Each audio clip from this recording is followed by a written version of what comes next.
Good afternoon. First of all, welcome to all of you to this launch of the Mental Health Wellbeing Initiative. Today, we started thinking about it, of course, recently. Today, hopefully, will help us sharpen our views and approach to this issue so that when we start the work, we are better informed, and we have amazing scholars with us today to help us with this. I should start by saying that I've received, and probably many of you who've written to me are already here today. I've received feedback from the community, from a large number of community members who really appreciate the fact that we're doing this. Some said we're a little bit late, but better late than never. Many volunteered to help contribute to this initiative, and this I can tell you upfront. This is going to be a collective effort. There is no way of addressing issues of this magnitude individually and in a compartmentalized way. We have to deploy collectively our resources, our knowledge, and figure out how to best navigate this very important topic. Okay, now I read my comments. First of all, of course, I would like to welcome our guest, Dr. Nasser Luza, who's the president of the World Federation for Mental Health and the director of the Behman Hospital.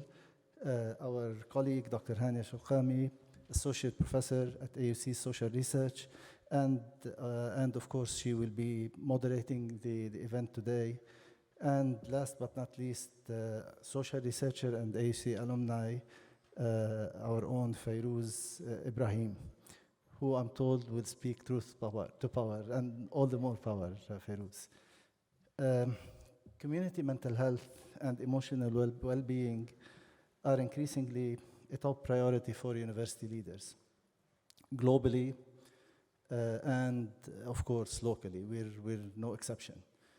Recent studies have shown a surge in mental health concerns, which of course were further exacerbated by the COVID-19 pandemic, not just among students, but also among faculty and staff. And this has prompted education institutions to push for better response systems on campuses to address these concerns. So what we're doing is not new, is not an exception. Many universities have already started doing exactly what we're doing. When we talk about wellness concerns for our community, we talk about various aspects that affect our lives, such as everyday stressors, uncertainties about the future, increasing social pressures, financial anxieties, challenges to maintain a work-life balance, and self-care. We want to foster a culture of care on campus that will enhance our community's sense of belonging, a culture that prioritizes holistic wellness to allow our community to thrive. And this, of course, will be reflected in the students' academic performance. And in turn, we want to be able to address burnout risks for faculty and staff.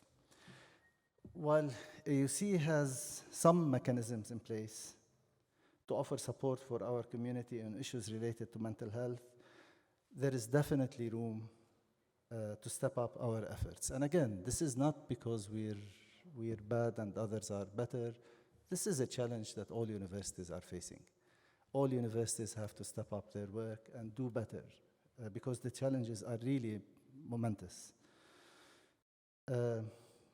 So this is why I will be forming a mental health and wellness task force. I haven't really decided as of yet on the makeup of this mental health and task force. I'm waiting to listen today. I've been soliciting input from members of the community. Before I form a task force, I want to be clear about the types of challenges that we need to address, and the task force will reflect that. That said, the task force is only a task force, and I will ask the task force to proactively engage with everyone who's offered to participate and to contribute to this effort. And again, this can only be a collective effort. This will be a year-long initiative that will work. By the way, I will form the task force in the next couple of weeks. I promise you that. So it's not I will form a task force and then we'll form it 5 years down the line. This cannot wait. This will be a year-long initiative.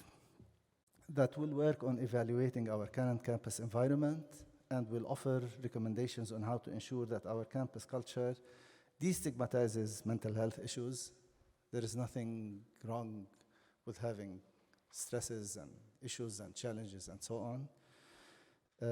Promotes and supports mental health and well-being for all community members, enhance and institutionalize our mental health services and response systems, and strengthen our ability to support each other. The task force will also address critical issues such as designing strategies to facilitate preventive and immediate interventions. The task force will not only rely on the brilliance and expertise of our colleagues at the Department of Psychology and in the Wellness Center, but we also want to include members of the AUC community to ensure wider representation, but also deeper insight. There is an equally important role that we can pioneer as an academic institution to inform policies, set a model for other institutions to emulate, and impact our larger environment. But obviously, we need to start with ourselves. So today, with this workshop, we are kicking off the Mental Health and Wellbeing Initiative. And by the way, mental health, some people suggested that we should use well-being. It's mental health. It's not just well-being.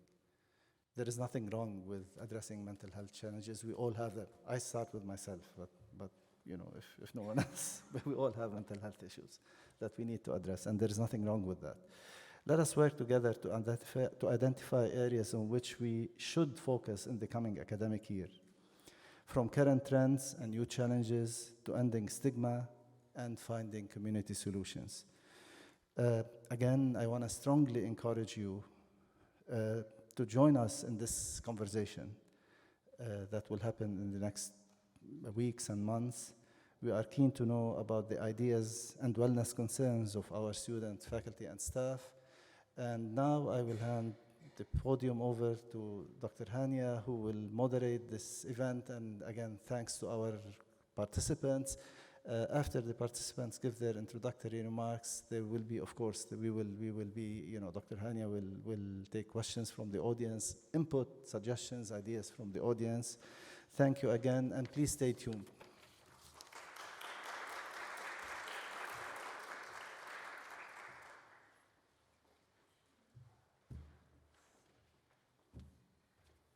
I'm short.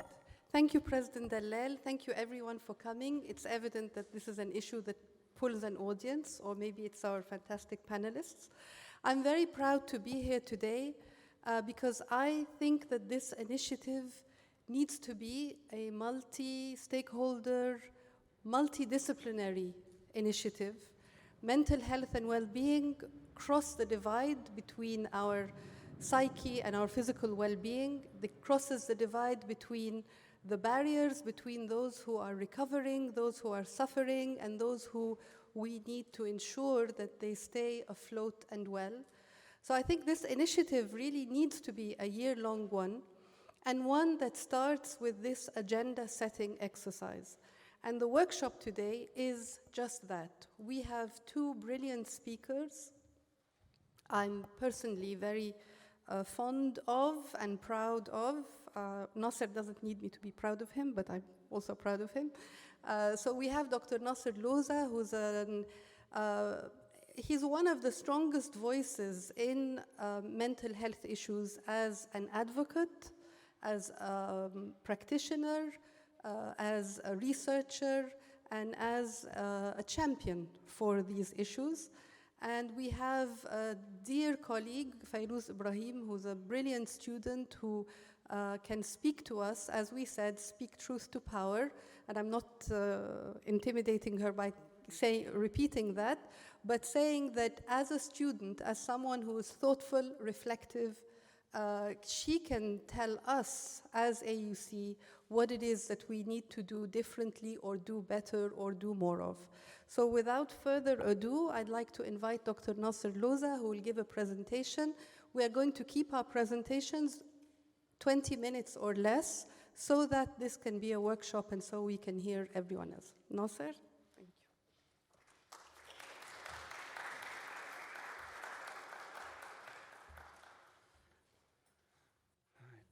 you. Thank you so much for inviting me here today. I'm not sure, some of you may or may not know how much this means to me personally. My association through AUC, President Dalal, goes back a long way. And 70 years ago, I wasn't born yet, but my mom was at AUC, and she did her thesis on cultural psychology 70 years ago. I think I should get you a copy. It's probably here at home. So there we are now, and yes, you're right. It's a very important step that we're taking here with your support. Basically, we need you. The mental health advocacy in Egypt needs AUC, and we need your help for that. And I want to tell you a little bit about what we've done in our country with the help of many colleagues from the Middle East and from AUB, for that matter, in bringing this legislation to life. And, you know, did we do right? Could we have done better? What's the next step? And what do we do? Because I've often asked myself, you know, it's clear why I am concerned about mental health status and advocacy in Egypt. But why is everyone else? I mean, why isn't AUC doing an initiative on, I don't know, orthopedic patients or cancer patients or renal failure patients? And the answer to that, I'll tell you, is that people with renal failure can speak for themselves. People with bone problems can talk on their own behalf. People with mental illness often cannot. And when they try, society, community, policy makers, legislators aren't always listening. And history has shown this over and over again for centuries. In this part of the world, the more Arab, Islamic culture of our part of the world has traditionally been extremely tolerant and accommodating to people with mental illness. Back in the 19th century, with the beginning of British occupation in this country,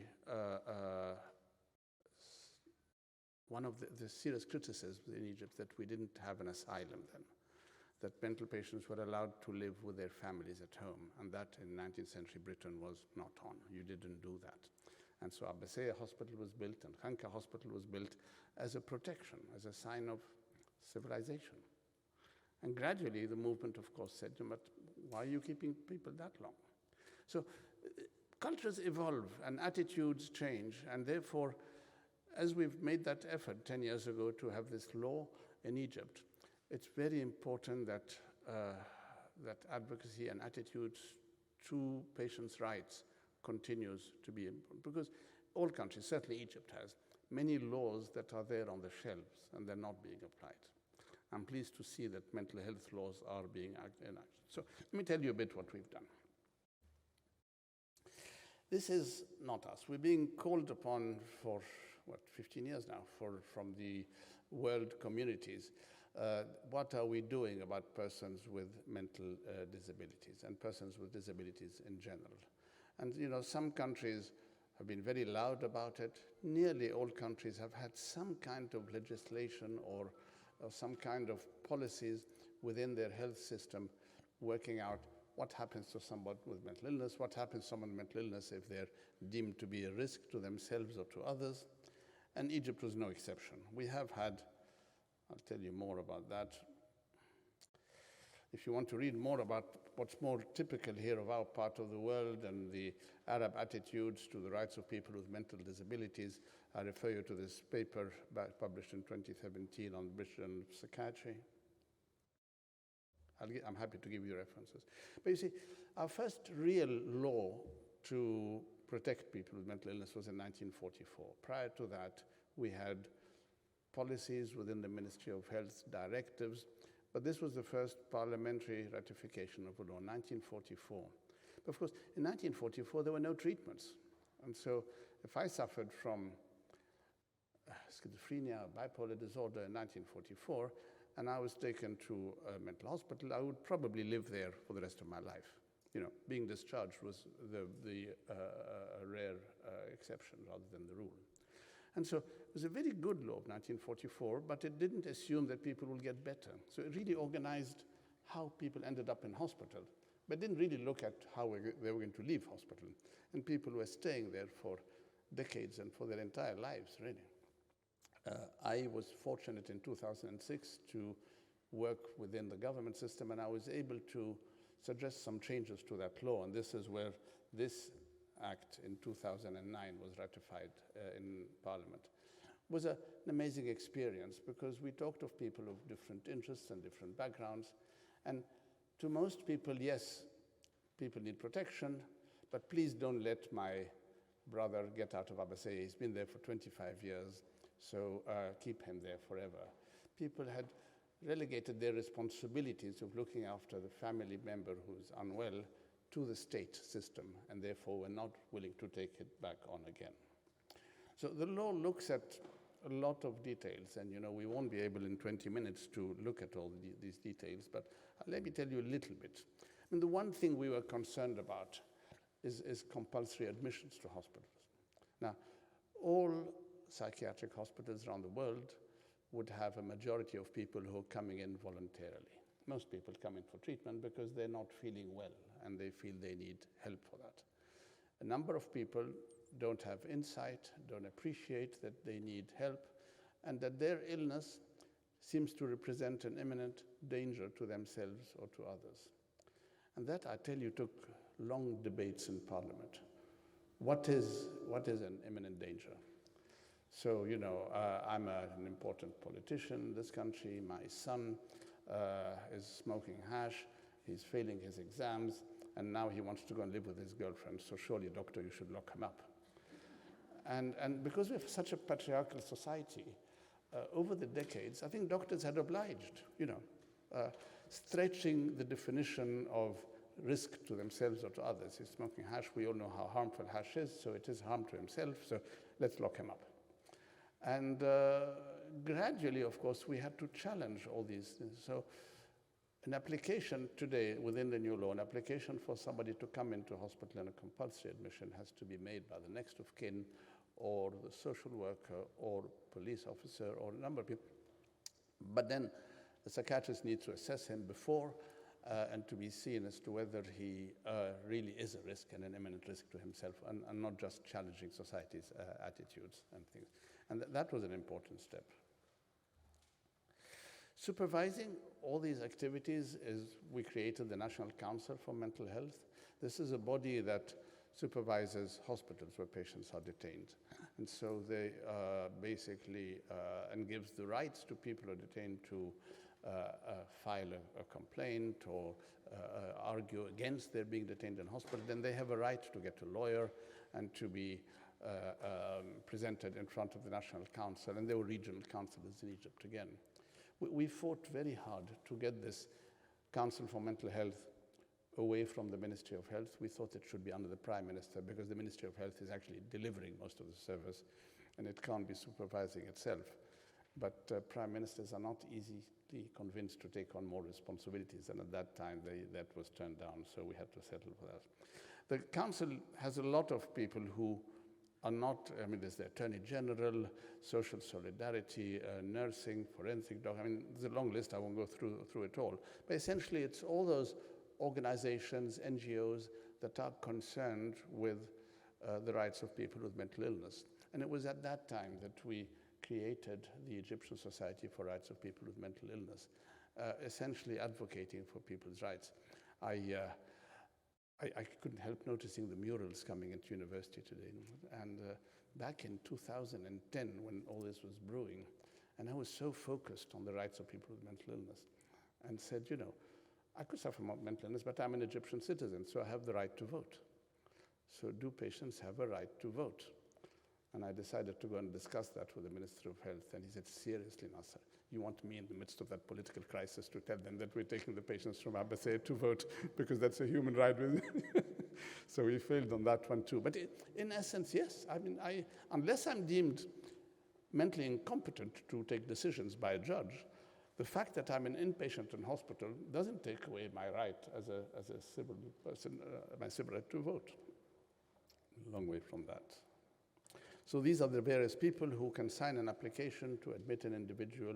So this is an application for assessment. See, that's another misconception that people have, that, my brother has signed this application for me to go into hospital, and so he can admit me to hospital. It's as if he's like storing me somewhere and a fridge to keep me there. That's not true at all. These people can only apply for a doctor to assess. It's a doctor's decision that for every person admitted involuntarily, there will be an independent psychiatrist from the council coming to see that people's rights are being respected here and there. That was a hugely important concept in our law. You realize that one of the responsibilities of psychiatric hospitals is the forensic part, is the assessment of individuals who've committed an offense or a crime, and who in their defense have claimed that they suffer from mental illness that deems that they're not responsible for their actions, so they're off free. This put us into a very difficult situation because the person was either deemed responsible or not responsible for his action. And if he's not responsible, then he's not a criminal, but he's going to go to hospital for treatment. If he is responsible for his action, then he goes to jail. Fine, but the reality in the clinical work is a bit different than that, because people could be, say, somebody with an intelligence that's borderline or slightly below your borderline. And he's gone on a bus and was aggressive with a young lady or went and stole a wallet from someone's pocket. So he knows what he's doing, but you can't judge him the way you would judge somebody who's totally within his faculties. So we introduced this in our legislation of diminished responsibilities to tell the judge, look, he is responsible, but please consider that his intelligence is not very high, and when you think of a diminished response in court, this is what you should look at. That was a new thing in the law. A very exciting part, we could do that. Referred to as community treatment order. So someone's unwell. I suffer from schizophrenia and have ended up in hospital for a while. This seems to have recurred a number of times in my life. And it's now abundantly clear to my treating team that whenever I stop my medication, I relapse again. So with this law, they're able to say, okay, Nasser, you're going to leave hospital and you can stay home on conditions you come once a month to take that injection. And if you don't come to take the injection, the doctor has the power to bring you back to hospital. He doesn't need to wait until you're unwell for the 5th time. Now that's clear to us. So you can force somebody to take treatment in the community without bringing them to hospital. And that has kept a lot of people in life with their families without having to live in hospitals for long years. There's a long list of patients' rights. I got myself into trouble with the government then referring to patients' rights. Rights is a word that doesn't make politicians very happy. And so they suggested I should call it patients' benefits, not rights. That's important. So the long list of patients' benefits that every patient in every institution is aware of. Much of that has come from the international UN conventions. But a lot of it has had to be culturally sensitive to. When you're designing a policy or a law, the moment somebody says you've got to respect the culture, it means they don't really want to change very much. Culture is used as an excuse. We're different, You can't. Confidentiality laws, of course, in this legislation was very important. But you convince the parliamentarians, and one of them asked me, he says, "So what? So my 22-year-old girl can go to hospital, and I have no right to know what she's doing?" And I said, "Yeah, yes." And that's the law. So that's not culturally sensitive. We're a very patriarchal society there too. But rights are rights, and you've got to. If you're going to change, you want to change everything. How am I doing on time? 5 more minutes, that's good. So this is the part where I tell you what we've done. I want to tell you where we are today, really, because you can change laws. You can pass laws in Parliament, not easily, but frequently it happens, and everyone disregards them. Not just the family. So somebody's broken the law and they go to the police station, and the officer sitting there at the police station doesn't really think much of my patient's rights. So he's not going to file the complaint. And if he files the complaint, he's going to turn it over to the attorney, who's going to ignore it as well, and it'll end up with a judge who thinks it's not very serious. So you can't apply any law or legislation in any country unless you change attitudes. And this is where advocacy becomes important, and this is where we need AUC's help. Back in 2010, at that time, we had a a fund from the Ministry of Foreign Affairs in Finland. And of course, in those days, internet was not what it is now.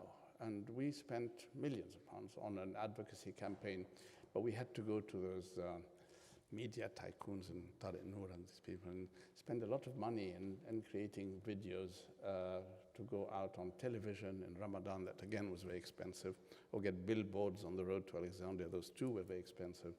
And, but the message was, you know, patients have rights. So there was one little video showing somebody who's applying for a job, and he seems to have had a history of mental illness, and what's happening in that interview. Another one is somebody who's just asking for directions on the streets, and no one wants to talk to him.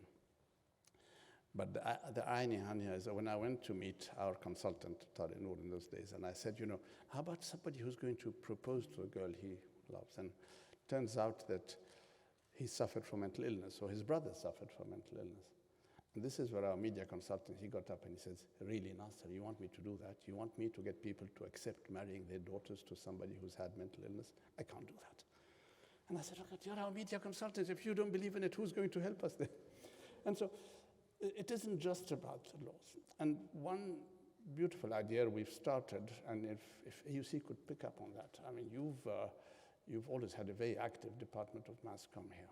And we have, over the years, asked different departments and different universities to do a little competition on designing a campaign for the rights of people with mental illness by their students, and you know, offering a prize for that, and you know, many NGOs, and including ours, would be happy to support that. And then the thing is that in the process of designing this campaign, this awareness campaign, you get people thinking. And we did that for a couple of years, and we got people with great ideas, and then suddenly there was an interest. Suddenly there were television series in Ramadan about people with mental illness, about being discharged from hospitals, and you know, many of you have seen those.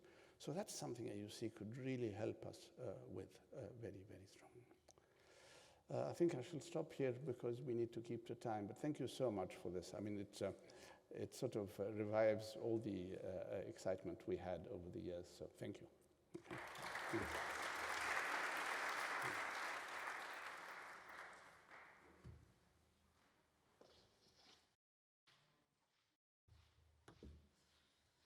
Thank you, Dr. Nasser, for giving us the grounding in, for making our effort at AUC aware of the issue of rights-based approaches to mental health.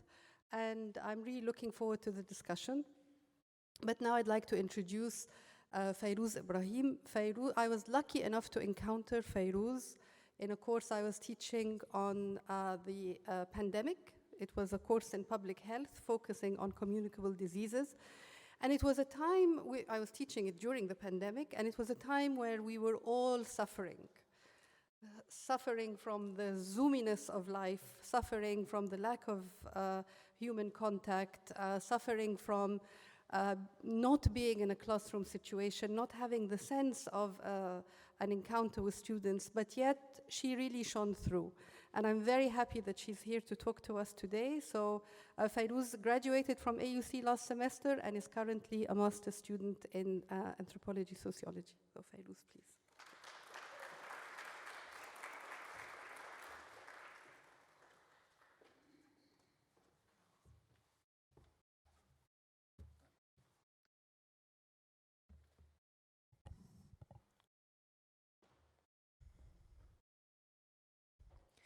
Good afternoon, everyone. In trying to figure out and compile all the different points to address today, I'm not only aware of the responsibility to really encapsulate all the different student profiles on campus and ways to really bring all of the issues pertinent to each together. Mental health on campus and within this community has become more prevalent now more than before, and it has become a topic of discussion and conversation, and I'm really proud to be part of this initiative that I feel is very, very important for all students on campus.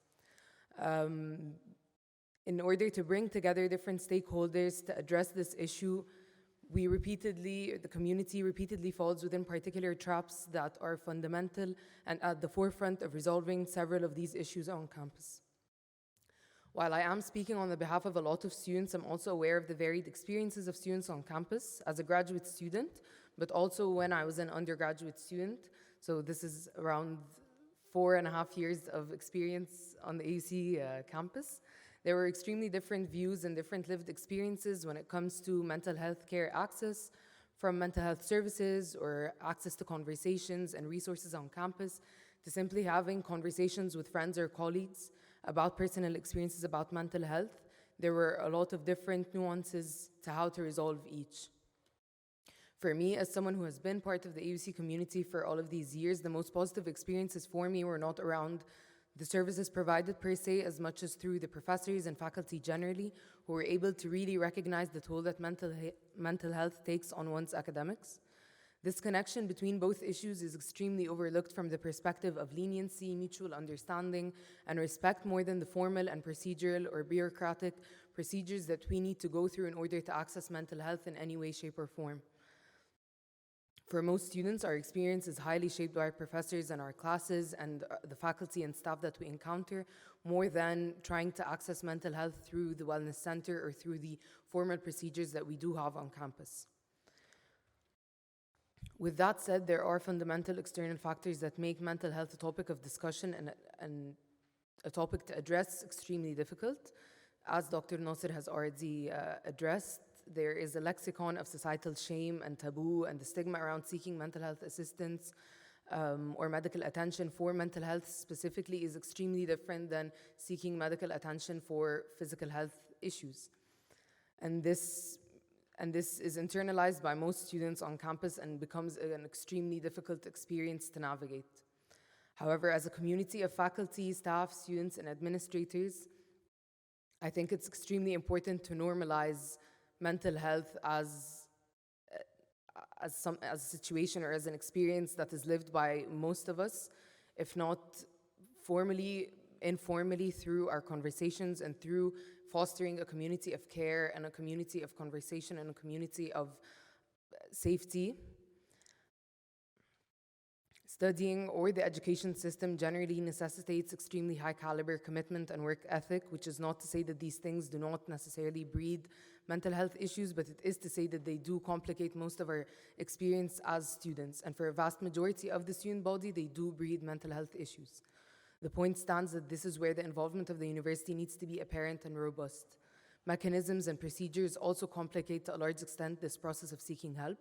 Many people, many I have known and spoken to personally, speak extensively about the difficulty of seeking help or assistance because of the bureaucratic procedures in place, because of unawareness of where to go or who to talk to or where to actually seek this kind of attention, or whether they need attention or they need any kind of assistance or not, which ultimately are in place. All of these systems and procedures, they ultimately are in place in order to ensure the efficiency of the collective system.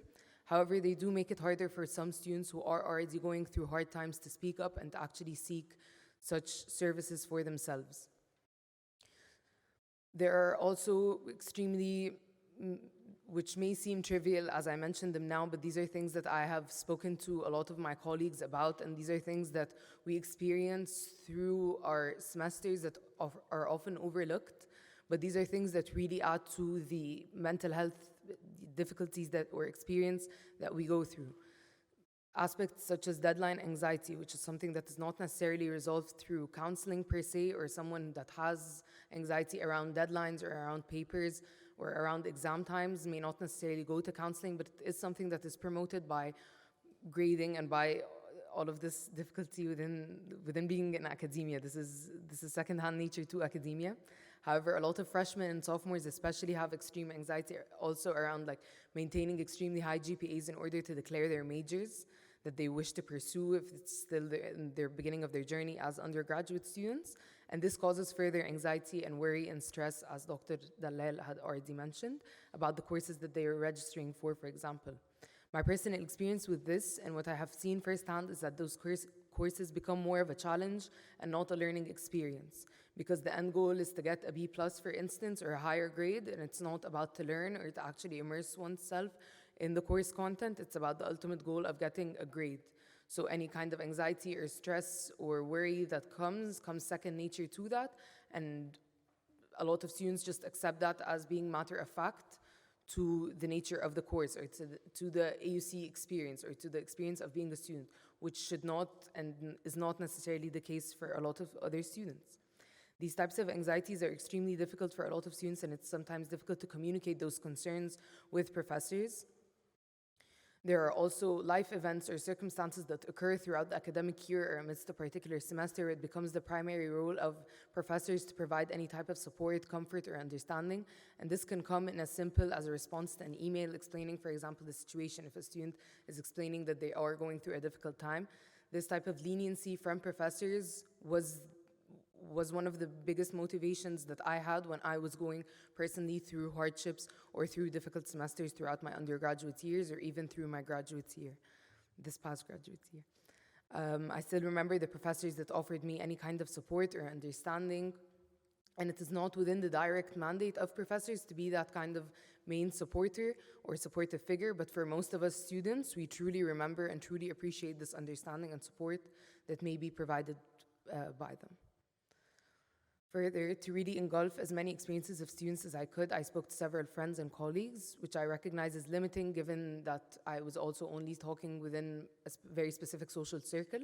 However, I was trying to diversify the amount of the voices and the opinions that I do relay today, so as not to only immerse my experience as being the uniform AUC student experience. A lot of students spoke about the difficulty in seeking help, which is something I previously mentioned, in order to get assistance from, for example, the Wellness Center or from any other centers on campus. Those that did eventually go through with booking or trying to or being matched with therapists or doctors found that the evaluation process wasn't very suitable for what they were looking for. There were issues about confidentiality, comfort, and the procedure itself, and the time to get assistance, which is already difficult if someone is going through a very stressful situation and they still need to wait for a week or more in order to get this kind of assistance. It already adds to the stress of the situation at hand, and this is something that I personally experienced from the Wellness Center. Others who eventually were matched with doctors and went to the sessions were not always comfortable because, as I previously mentioned, there are issues with confidentiality that were brought up. And for several students, there are fundamental concerns about the provision of mental health services on campus generally. There are those that go to these centers because they're affordable and they're easy to access, seeing as we are always on campus. So it's easy to actually go to the centers, for example, in the middle of a work week or in the middle of the day. However, there are still extreme difficulties in trying to navigate and maneuver through these situations if there are concerns that are sustained through these through the wellness center or through other centers on campus.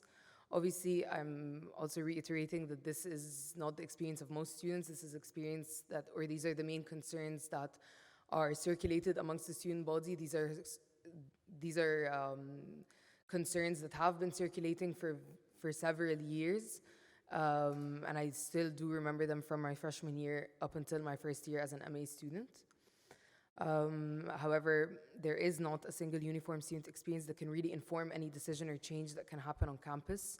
With all of these experiences, community engagement needs to be at the forefront and at the foreground of any efforts that we do take. And these efforts need to be informed by the community and for the community, for faculty, for staff, for students, especially as I do speak from a student experience and from a student's perspective. As someone who has been part of the AUC community for almost 5 years and as someone who has engaged extensively in extracurricular activities and engaged with several members of the AUC community, I believe that community engagement is essential to actually implementing fruitful solutions to issues such as mental health issues or any other pertinent issues for that matter. So I hope that today's conversation and today's talks and discussion will act as a stepping stone towards the right direction and to try and inform the efforts to mitigate the mental health issues on campus and ultimately creating a more generative, inclusive, safer and freer environment for all of the AUC community, especially the AUC students. Thank you all.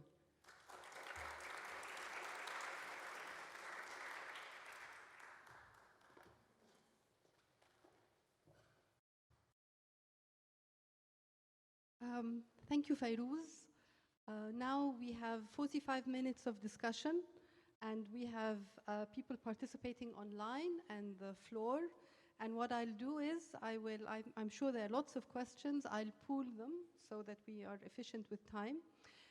I just have one thing to add to what has already been said, and that is to remind us that mental health and well-being is not only our own, but those we love and those we live with. And often this affects us on campus. And coming across students who may themselves be in the prime of health, but who have family members or who have loved ones who have a burden. And I think this is another kind of support that we need to extend, because the prevalence is high, and we know that from validated measurements. We know that from the kind of toxic influences that we all live with, whether they're digital or whether they are commercial, the degree to which our life has been commercialized, the degree to which the transgressions of the digital inform our decisions,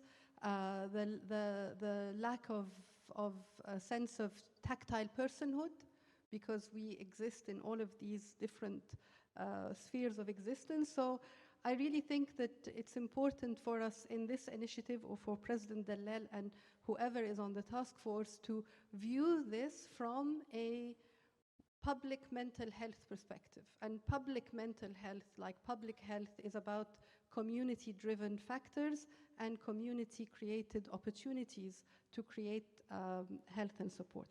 So any questions? I'll start from the floor. Okay, there is Maha, and then Aziza. Yeah, and Mirvat, Dr. Faraz. We'll take these 4 questions, and then we'll go to the... so just say the questions, and then... Sure. So I'm going to ask these as questions. I know, Dr. Nasser, you're talking about mental health in Egypt as a whole, but I'm asking these questions for AUC. Specifically, is AUC willing to tackle systemic issues that are affecting the mental health of faculty and students, and change systems that, for example, promote suspicion and skepticism rather than trust of students, help faculty learn how to be compassionate teachers? Some of them do it intuitively and some of them don't. So that it's a responsibility of everyone, and not that students have to go to the wellness center, but that all of us are responsible for everybody's mental health. So that's, not having a deficit approach, but having an approach where it's a culture of supporting mental health. So that's my question.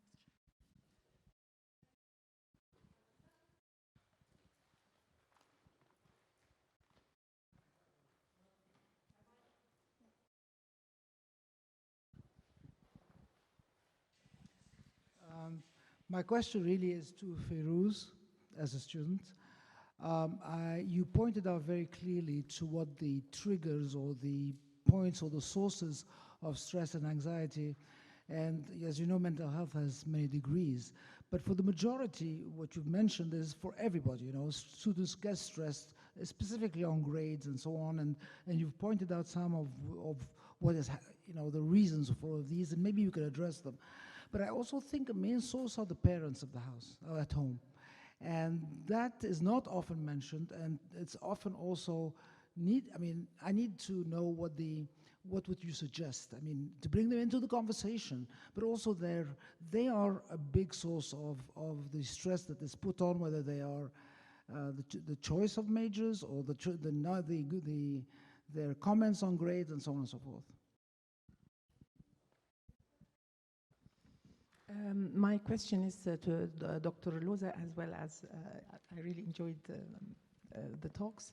To what extent or how would we encourage students?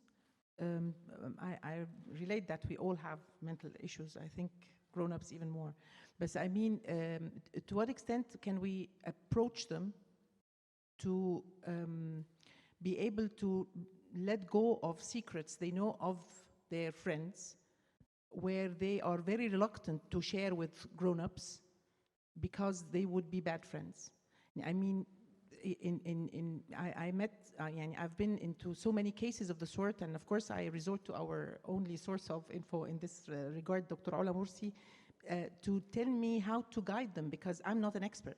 As a faculty member, we are in dire need to have this kind of, we have the the desire to help, but at the same time, you would be the most resourceful person to really let us know how we can help you help others.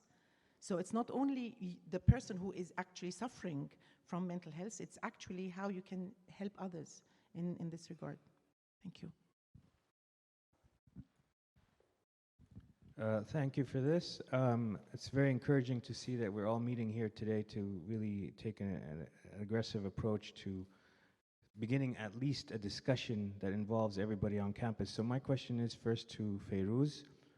You were talking about leniency. I wonder if you're factoring compassion from faculty into that as well. And second of all, as a student, you yourself, or from what you've heard from your peers, this is something I've been picking up in a lot of students, is that they have a fear of approaching their faculty to discuss issues openly. Sometimes they feel that they might be ridiculed or intimidated or even bullied, and so they go to someone else. Maybe, I mean, in this case, they would come to me to talk to me about faculty that are outside of our department. And so this leads me to another question that I have for President Dalal and also for Provost Ihab, is how far is AUC willing to go to tackle the kind of unwillingness among some faculty to address this issue seriously? I have heard from some faculty over the years that the accommodation letters, for example, that we receive, they don't take them seriously. Students have stopped going to the Office of Wellbeing to ask for accommodation letters because they say the faculty don't really accommodate them. Now that's not true for all faculty. Some actually bend over backwards to help, but it's not something that's applied evenly throughout campus. So these are the questions I have for you today. Thank you.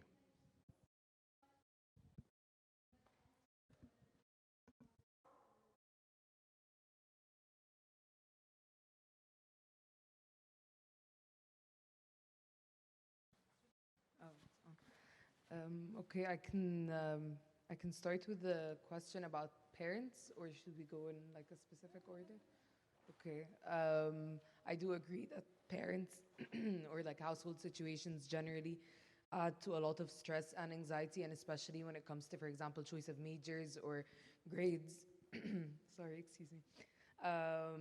However, with that, I do believe that those situations are outside, to a large extent, the role of the faculty or role of the staff or administrators on campus to try to fix situations at home. It becomes the responsibility of the student, and this is something that the student carries as they go through their day, for example, at AUC or through their classes. And this is where I was talking, and this is something I can further address in terms of leniency, is that there are sometimes situations at home that are very difficult to address. There are also students that live in the dorms, which is also an added layer of stress, that they are away from their families. So this is also another experience. I personally have not experienced living in dorms, but I have spoken to some students that do. So this dissonance or this distance actually from their families, whether physically in terms of living not in the household itself, or a distance from their parents in terms of any tensions at home. All of these things are experiences that we carry, or like loads that we carry through our days, and they do impact a very large extent the way we go about in academia or in our academics, in our classes. So I feel like this kind of influence, like what can actually be changed in this regard, is the role of faculty, because as I was saying, faculty or our professors are literally other than our friends, for instance, they're the most people that we interact with, whether in the classroom itself, during class time, or during class hour, during office hours, or even the professors that we do reach out to for help or for any kind of assistance outside of that formal setting. Our professors are, to a large extent, our friends. Yeah, most of my professors, we've eventually had a relationship outside of the formal relationship, and I think that's one of the very, very important things at AUC. The professors of AUC, and it's something that I think is very important. I think that's in regards to that.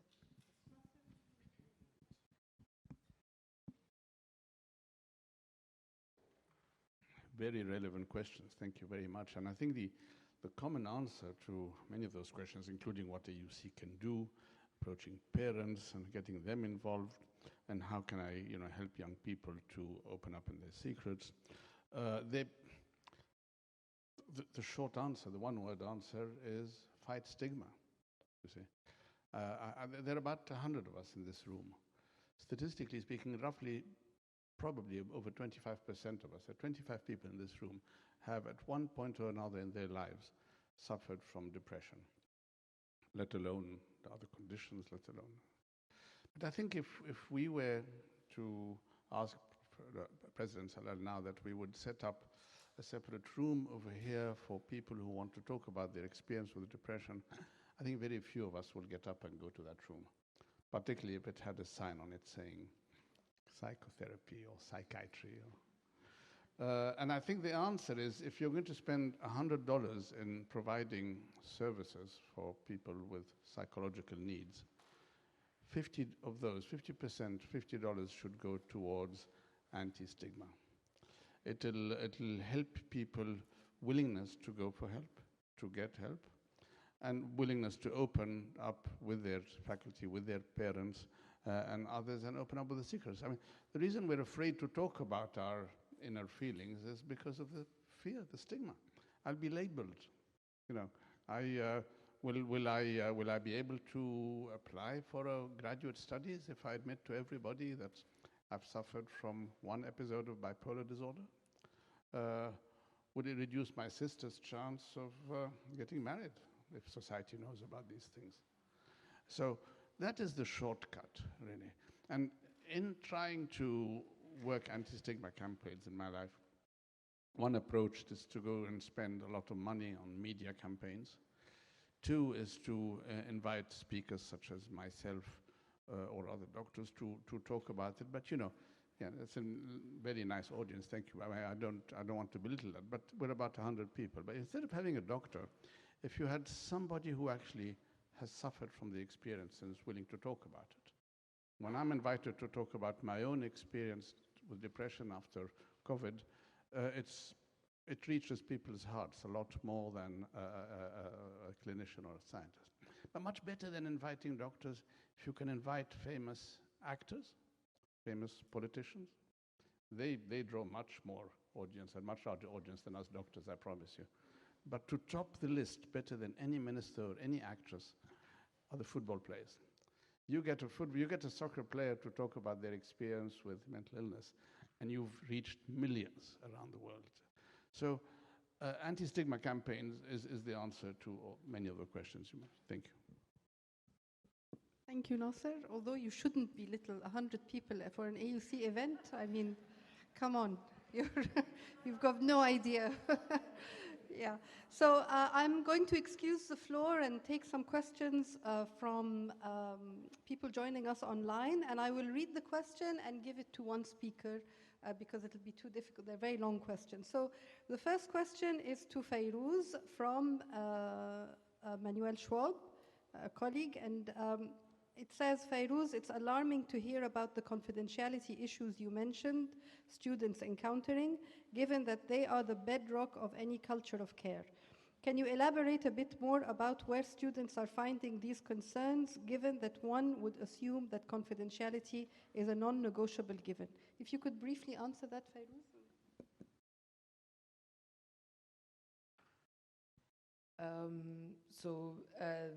As far as I can say, because also it was a confidential situation,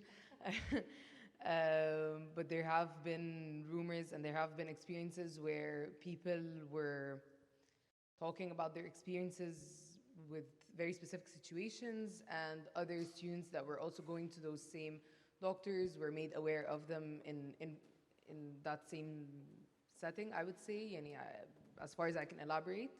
And then this became a concern for a lot of other students that became aware of the fact that confidentiality has been breached to some extent. And this was a couple of years ago, but this difficulty, or this, I don't know what to call it exactly, but this situation has made it very difficult and has created a lot of concerns around certain centers on campus, I would say.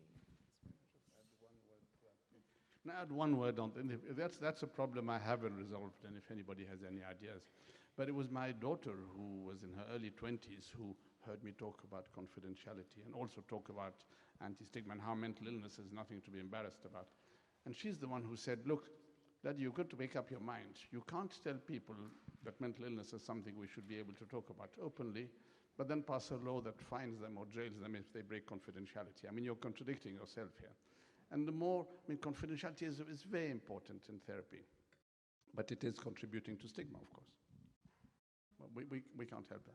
Thank you. It's true, it's complex, and what Fayrouz is saying is even if the breach does not occur, the fear of the breach is in itself a deterrent, and in Egypt in general, this has happened to all of us. You go to a doctor and they tell you who else you know was just visiting them, whether it's a psychiatrist or a gynecologist or so. It's really common, you know, oh, I know your friend, she was just here. So this issue of medical ethics, I think, is something we should be doing more to address as a problem and not as a set of guidelines. We have a question from Michel Hébert about the statistics from AUC, but I think that's something for AUC to produce, maybe to destigmatize. The next question is for Nasser, and it's from Wafa Saeed. Thank you for precious insights. I need to ask about the process of hiring new staff members who will communicate directly with students, and they have some sort of authority over students. How can we protect students from some professors who are themselves mentally unstable and extreme? Oh, me to answer that? Supporting mental health is not about authority. You know the expression, you can take a horse to water, but you can't make him drink. I can't be a therapist and at the same time be a controlling agent who forces people to do things. It's a contradiction of concepts there. So I'm afraid I can't oblige with your request there. No, we're here for people who want help. But you can't give authority to the mental health professionals. I mean, that'll be up to AUC to decide what they do with that. Yeah.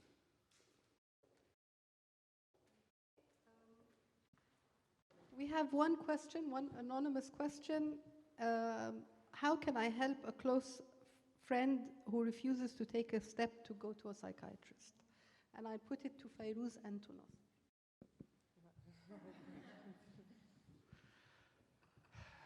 I guess the way to help would depend on what your friend suffers from.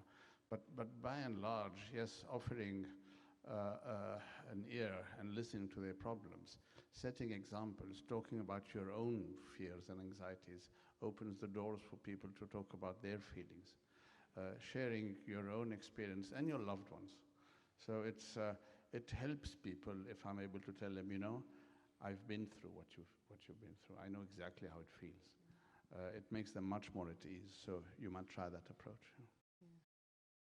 I think that's a very valid thing, because personally, a really short while back, for example, like a month ago, me and 3 of my very close friends, and they're all guys, and this is something that I've seen with my friends who are girls, not to be creating distinction, but the guys don't talk about mental health at all, or don't talk about seeking therapy at all. It's not as frequent. But I'm the one that, like, Loa put it out there. Loa, oh guys, I was seeing a therapist, and then the 3 of them were also seeing therapists, but none of us had ever had a conversation around that. And that just opened a conversation that we all went to seek therapy, and we actually opened up a conversation amongst ourselves. So I think that's a very important thing. And even if we're very close to our friends and we spend, for example, hours with them, or we're very, very close, opening up conversations and explicitly talking about experiences of mental health or mental struggles, or extending a sort of empathetic understanding to what they're going through your own experiences.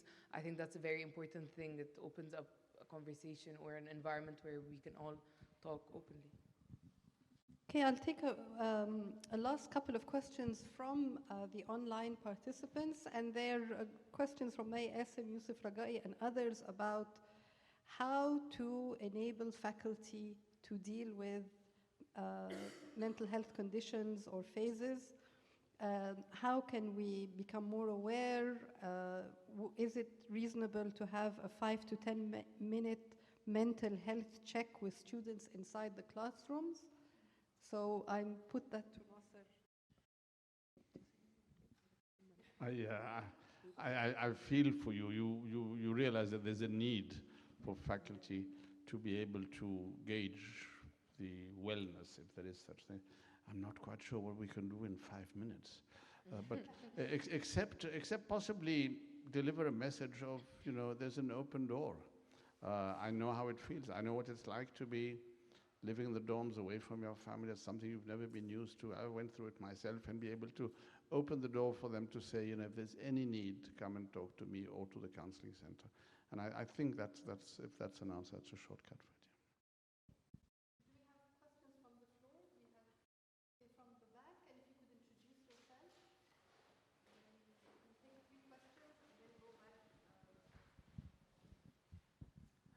Okay, I have two suggestions. Oh yeah, I'm Ibrahim. I'm a student, economics.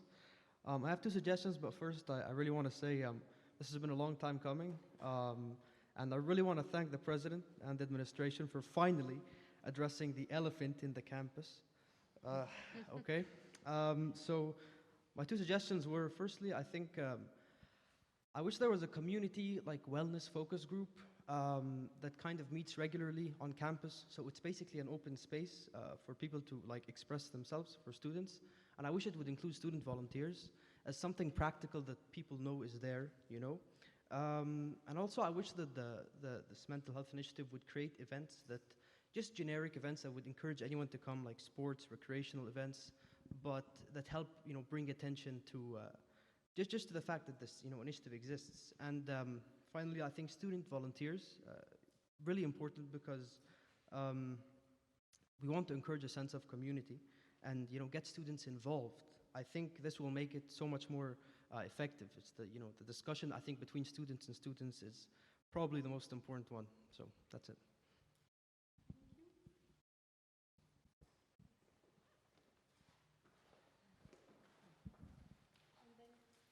Thank you.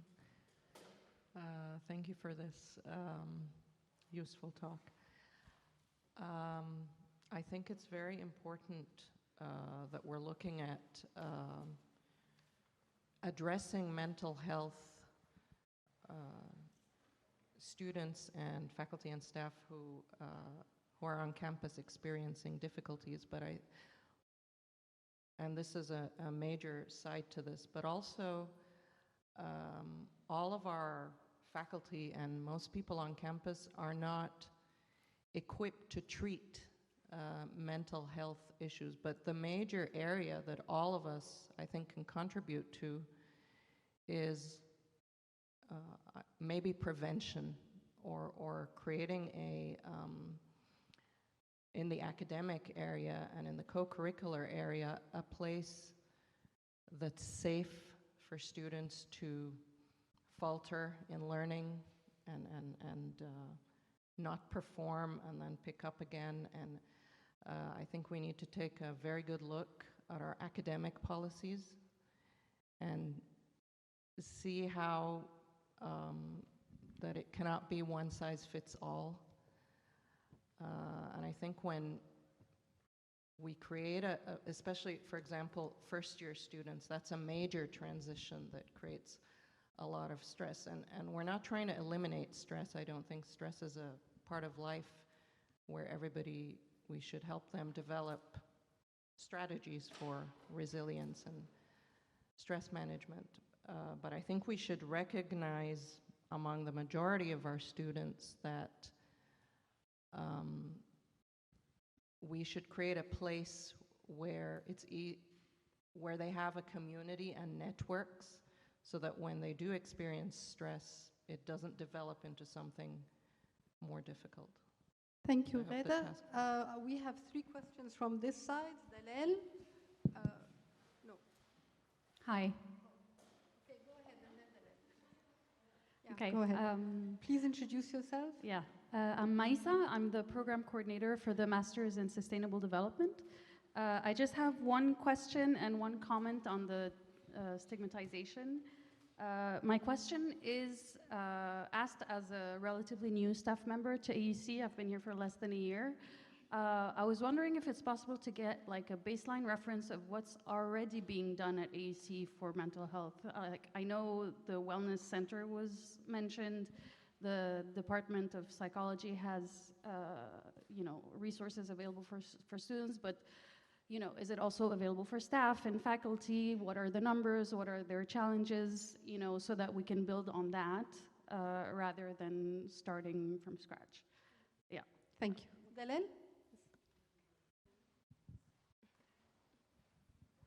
Hi, I was talking to my husband about how glad I am that you guys are forming a task force and how strongly I feel that this is just not an option to just give this as one of the options you have, but an essential part of education, and that's been unfortunately brought to light even more after COVID. I was listening to you discuss confidentiality and sort of assuming that it's going to happen, that doctors will slip up, and in my opinion, this is just a non-negotiable part of it. We expect that from our OBGYN. We expect that from, people don't want to discuss whether they're having fertility issues or this or that. They don't want to discuss if they're going to go get whatever surgery for this reason or that reason, and there is an oath doctors take. So I'm not sure how that can be fixed overall, but here it should be just, that's how it is. I don't want to hear about somebody else, and if you want to discuss it, you should go somewhere else, because this is not accepted in this institution. It takes a lot of courage for people to go and ask for help.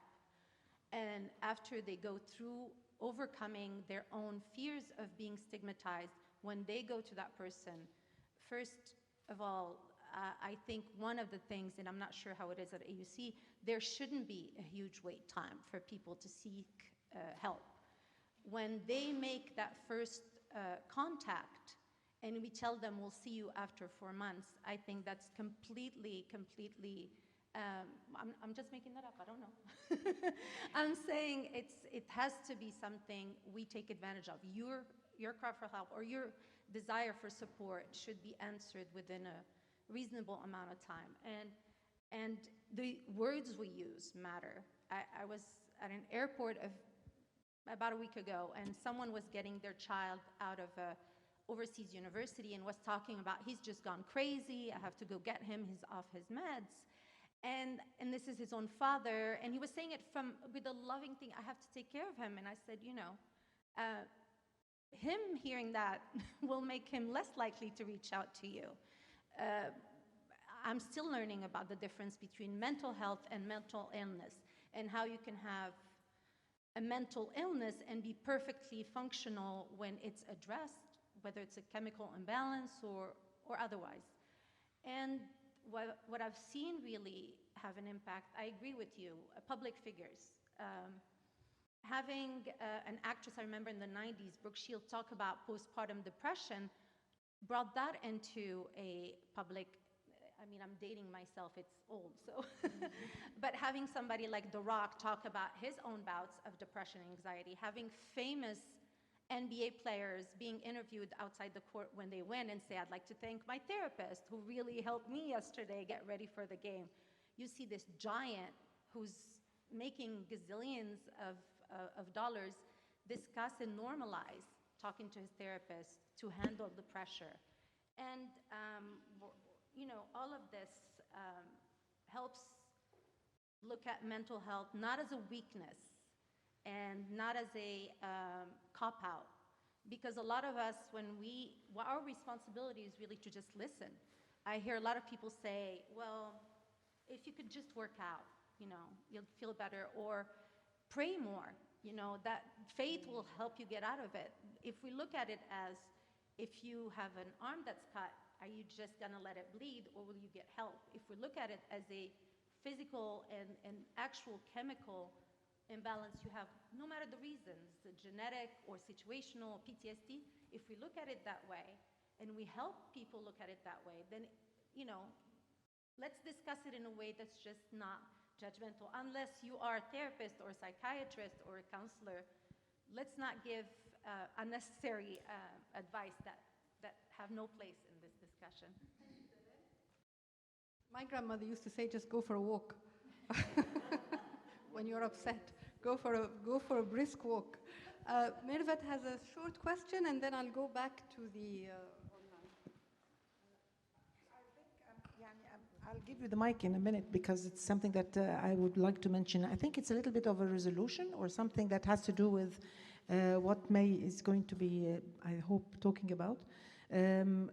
Basically, for the sake of fairness, with faculty, some faculty members, they'd like to help, but they really don't find it in their power to help. And perhaps because they themselves are trying to seek help, but they don't get it. I mean, I may be suffering from mental shortage of trying to be able to help others. So this is one element. The other note that you brought up, that there are so many things that have been happening at AUC to try to address mental health, but unfortunately, they are either stopped after the COVID, or they've not been resumed. I think one of the major problems would be that not everyone, they really involved all the constituents, on the top of which are students. We have so many committees, so many subcommittees, so many reports, so many things that have been happening, and the main constituents of that to represent the community of AUC were not represented enough. I think that's also important. We have a comment. We have actually 34 comments online. So what I'm going to do is try to get our last comment from the floor and then summarize. I'm sorry, because it's just out of fairness, and then give our speakers a chance to conclude. Okay. Hi, everyone. It's not just a comment, it's a proposal.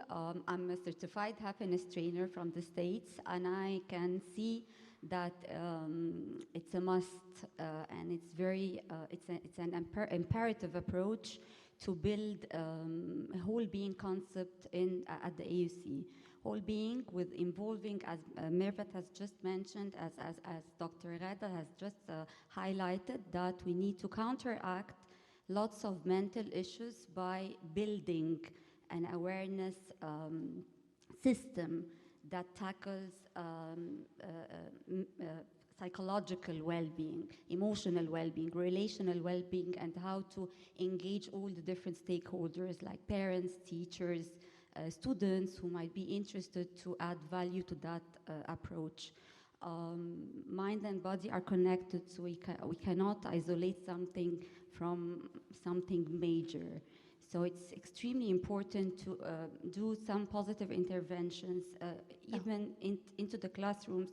We can start the 5 minutes, as one of the students has just mentioned, by adding a mindful exercise, yoga, building, promoting students to take part in doing lots of things, nutrition, everything has to do in synchronization to everything. This is just a proposal. Thank you. Noor, I'm sorry I didn't see Noor is another student, so. Thank you. I'm going to try to be quick. I wanted to touch upon an idea that I think was like overriding in all of the interventions made by everyone, which is I think that like we shouldn't be addressing mental health initiative as abstract from the rest of our interactions. I think we should also be looking at the triggers themselves and ensuring that there is accountability for the people causing, or the institutions or the structures or departments or whatever it may be that's actually causing the triggers, because I think this is also a reason why students kind of shy away from addressing the issue, whether to their departments or their faculty or to anyone. It's because they feel like their voices don't matter, because historically over the past few years, a lot of the times we've raised concerns that were not met.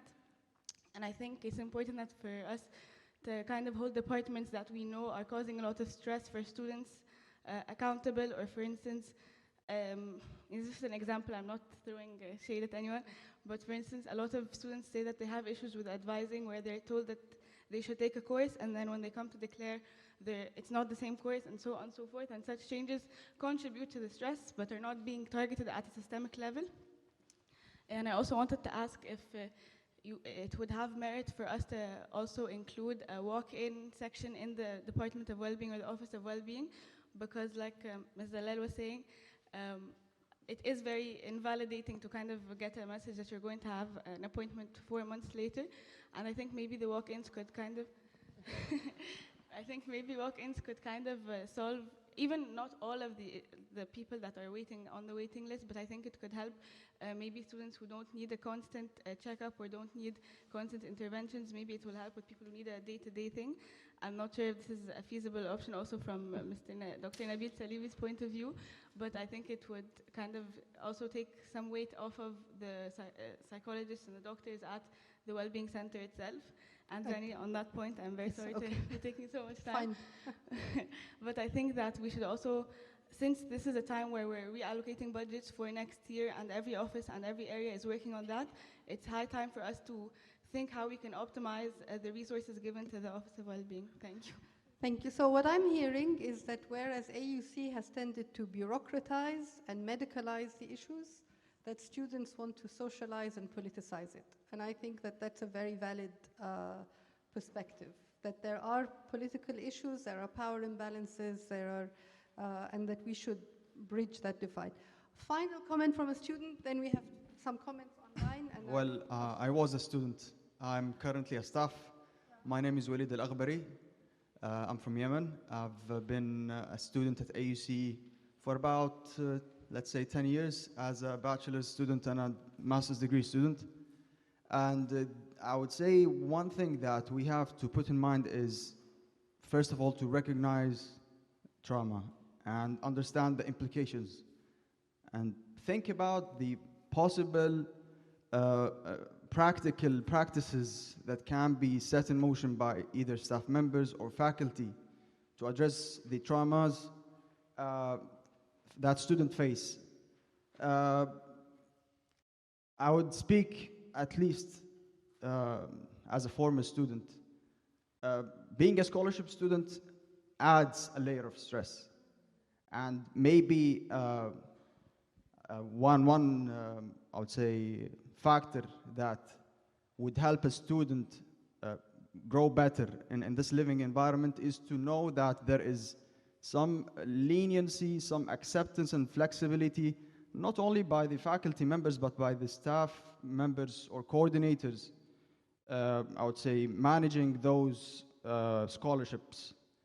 That's one layer. Another layer is to look into the culture and the history of the student prior to starting the class, and that's a message to faculty members. Try to know where they come from. Try to know all the burden they come with, whether from their home countries or by living here on campus in previous semesters. Maybe this will help you as a faculty member know the best way or the better replacement to having a written exam, for example, to having an essay or a take-home. This flexibility would allow students to know that there is some room for understanding and trust from the faculty member or the staff member. And last but not least, let's try to enhance the culture of storytelling. I believe this has gone missing due to COVID, possibly, but storytelling is a model or a practice that faculty members can try in class. And when students relate to these past experiences from previous days in university by the faculty members, they would relate and they would understand that whatever difficulty they are facing at the moment can pass.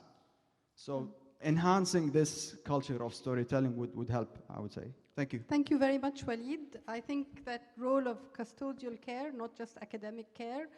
We have 37 comments here, so I'm going to just apologize. I'm going to ask the organizers to please list all of these 38 questions on the website that is created for this event, but of course anonymize it, because I think a lot of very valuable comments are here and they should be part of the event, even if I can't read them out. I will read out two and then ask our speakers to conclude so that we stick to time. So one is from Dr. Hanan Saba. Losing 2 students at AUC to suicide in 6 weeks tells us we are facing a very serious issue. The issue relates to trust in the services offered, the high cost of receiving treatment outside campus. I would suggest a network that brings wellness center with outside services to create a fund to support those seeking help.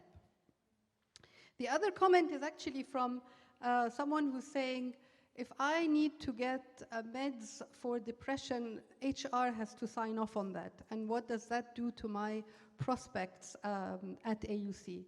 And a lot of the other questions are about the confidentiality issues, about the service issues, about the destigmatization, about our preparedness as faculty to deal with these issues. And I think that the comments, when we collate them and put them all online, show that there are systemic issues. There are systemic things that we can do that are, again, not to medicalize or not to pathologize, but to say that these are the elements that can create a healthy ecosystem and a healthy, positive learning environment that is also fair and just. And with that, I will turn to Fayrouz for concluding words, and then Nasser for concluding words, and maybe Dr. Dallal would like to say something at the end. I just want to clarify, I need up to 4 months? Yeah. It's set in stone, khalas. It's okay. Khalas, now it's 4 months. And I try to include staff and professors. We talk about students and they should be the priority, but staff members and professors go through things, and we've all gone through COVID together, so I think that's also part of the community.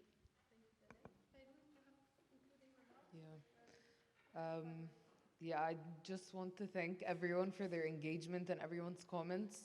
I think it's very fruitful for us to engage collectively as a community, and for, as I previously mentioned, for all of the initiatives or any effort that comes out of this event to be driven by all of our collective concerns, not just the concerns of singular individuals.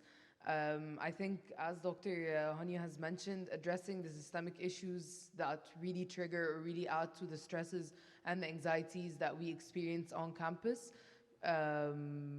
is going to be extremely generative to actually fostering this community of care or fostering a community of safety and well-being generally, whether through academic policies that are at times very rigid, or for example, instances where faculty do not take into consideration well-being generally, or if someone has like Dr. Fayrouz was mentioning, if someone has a letter from the Office of Wellbeing or accommodation letter, sorry, I forgot that, an accommodation letter, even before that, some students do not want to go through the process of getting accommodation letters, but that doesn't devalidate from their own experiences, and that doesn't devalidate from any mental health issues that they are going through. And I think this is where fostering this community of care and mutual respect and trust is very important, that I could potentially approach, for example, Dr. Hania, if I'm taking a course with Dr. Hania, and mention that I went through something, for example, last week, but I don't have an accommodation letter from the Office of Wellbeing. That doesn't devalidate my experience, but that does require some sort of understanding from the professor as well as from the students. And I think that's where mutual understanding and really engaging the community and fostering this environment is going to be very fruitful moving forward. Thank you very much, really. Now remains to be said that this day has been fantastic. It's sort of music to my ears, President Salal. So thank you very much for doing that. I was thinking here, if I was to go back in time and replan this again, I would love to see this having a longer time, as I can see by the questions and the interests. I would have loved to have a panel that would include, we refer to them as service users, as somebody who's had an experience with mental difficulty and talking about their own experience. That would be very helpful. And allow for more interaction. It'd be great to have somebody who we haven't had time to talk about online support and online psychotherapy. That has boomed obviously with COVID, but it's here to stay. It provides total confidentiality and anonymity, and I think it's a very important part of any well-being support. So hopefully we'll do it again, hopefully we'll have more time, and hopefully we'll have a service user with us on the panel. Thank you. Dr. Dalal, in this country, we are used to presidents then reiterating everything that was said for 2 hours, so.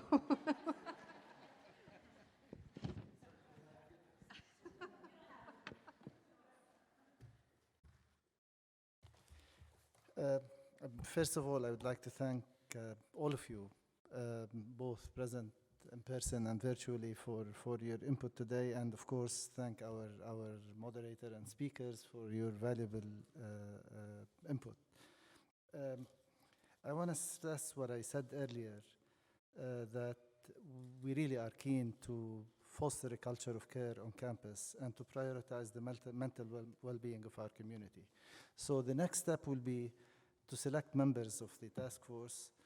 I'll be working on that in the next 2 weeks. And by the way, as Dr. Hania said, please, whoever has access to the questions that were raised, I don't need the names, but I need the questions, unless people want me to know their names, so that we take into their input into consideration.